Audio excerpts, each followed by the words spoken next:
നമുക്ക് വേഗം തിരുത്തുക. അത് ഞാൻ ആരെങ്കിലും വേദനിപ്പിച്ചിട്ടുണ്ടെങ്കിൽ ഇല്ലെങ്കിൽ പിന്നെ വെറുപ്പിച്ചിട്ടുണ്ടെങ്കിൽ ഞാനിപ്പോൾ തന്നെ ഇതിലും കൂടി ഞാൻ സ്വയം നിങ്ങളോട് മാപ്പ് പറയാണ്. എൻ്റെ ഭാഗത്ത് വല്ല തെറ്റുണ്ടായിട്ടുണ്ടെങ്കിൽ നിങ്ങൾ തീർച്ചയായിട്ടും ക്ഷമിക്കണം. ഇത് 3 മാസമായിട്ടുണ്ടാവും. പിന്നെ ഞാൻ പറയട്ടെ, ഹെൽമെറ്റ് വെച്ചിട്ട് നിങ്ങൾ യാത്ര ചെയ്യണം കേട്ടോ. ബൈക്കുകാരുടെ അടുത്ത് ഞാൻ പറയാണ്. കാരണം അധികമുള്ളവരൊക്കെ ഇപ്പോൾ ചെയ്യേണ്ടതെന്നാണ് എൻ്റെ ഒരു സന്തോഷം. നമസ്കാരം ഉണ്ട് കേട്ടോ. ഞാൻ വേറൊരു കാര്യം പറയട്ടെ. നിങ്ങൾക്ക് ചിലപ്പോൾ അനുഭവം ഉണ്ടായിക്കൂടാന്നില്ല, എന്നാലും ഞാൻ പറയാം. നിങ്ങൾ മരിച്ചു പോയ ആരെങ്കിലും, നിങ്ങളുടെ സ്വന്തത്തിലുള്ളവരോ ബന്ധത്തിലുള്ളവരോ കൂട്ടുകാരോ ആരാണെങ്കിലും, നിങ്ങളെ അവരെ ശബ്ദമോ ഇല്ലെങ്കിൽ അവരെ എന്തെങ്കിലും നിങ്ങൾ കണ്ടിട്ടുണ്ടോ എവിടെയെങ്കിലും വെച്ചിട്ട്?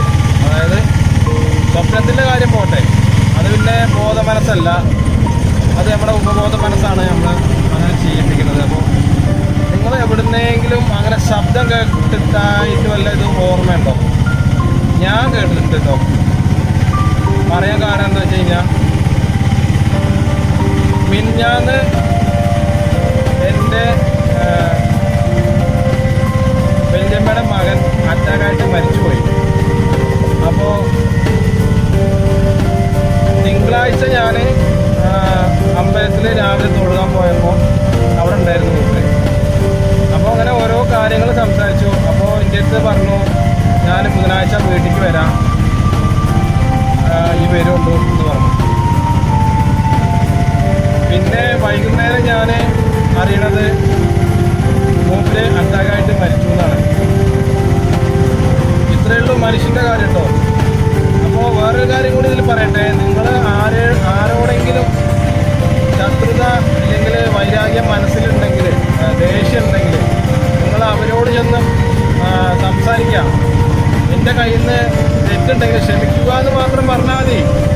ആ 2 പേർക്കും വലിയൊരു സന്തോഷമാവും. ഞാനിപ്പോൾ ആരും തെറ്റാനും പോയിട്ടില്ല കേട്ടോ.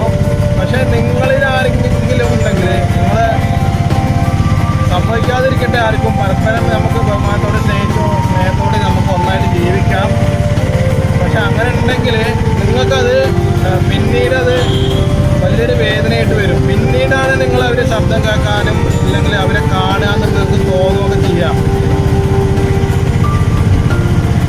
അപ്പോൾ ഞാനിപ്പോൾ ഇന്നലെ വൈകുന്നേരത്ത് ഇതേമാതിരി കിടക്കും. അന്ന് മരിച്ചതിൻ്റെ അന്ന് രാത്രി ഒരു 12 മണിയായിട്ടുണ്ടാവും.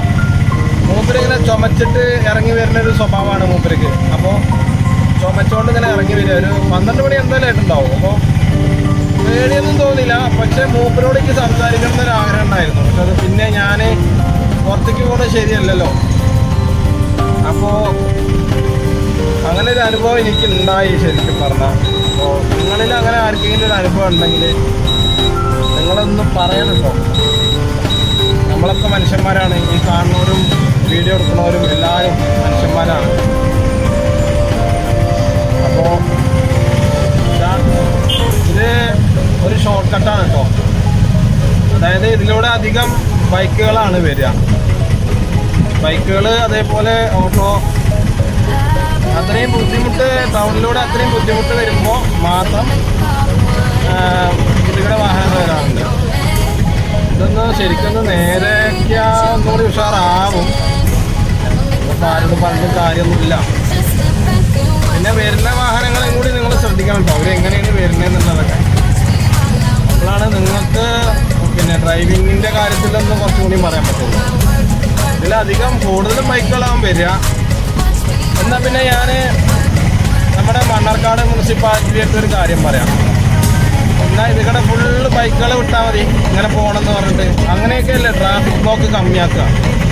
എല്ലാ വാഹനങ്ങളും ഒരു റോഡിലൂടെ പോകാന്ന് പറഞ്ഞാൽ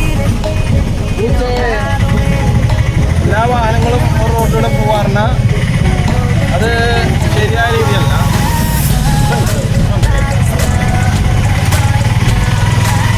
ആദ്യം പൊട്ടിപ്പൊളിഞ്ഞ റോഡായിരുന്നു. പിന്നീട് ഇത് കോൺക്രീറ്റ് ചെയ്താണ് ഇപ്പോൾ. എന്താ ഒരാൾ വരുന്നത്. അലക്ഷ്യമായിട്ട് നിങ്ങൾ ഇൻഡിക്കേറ്റർ അതേപോലെ പരിപാടി ഇരുന്ന് നിങ്ങൾ റോഡിൽ പോകരുത്. അപ്പോൾ കാരണം എന്താ വെച്ച് കഴിഞ്ഞാൽ അത് വളരെ മോശമുള്ള കാര്യമാണ്. നമുക്ക് നമ്മുടെ ഒരു വില ഉണ്ട്. അപ്പോൾ എനിക്ക് എൻ്റെതായ ഒരു വില ഉണ്ട്. ഞാൻ വട്ടപൂജയാണെങ്കിലും ആ പൂജ്യത്തിനൊരു വില ഉണ്ട്. അപ്പോൾ നമ്മൾ ആദ്യം പൂജയാവുക.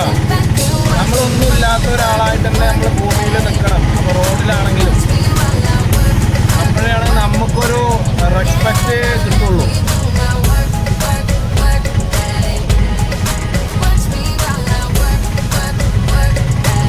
അയാൾക്ക് സ്റ്റെയറിങ് നേരം പോലെ ഓടിച്ചാൽ മതി.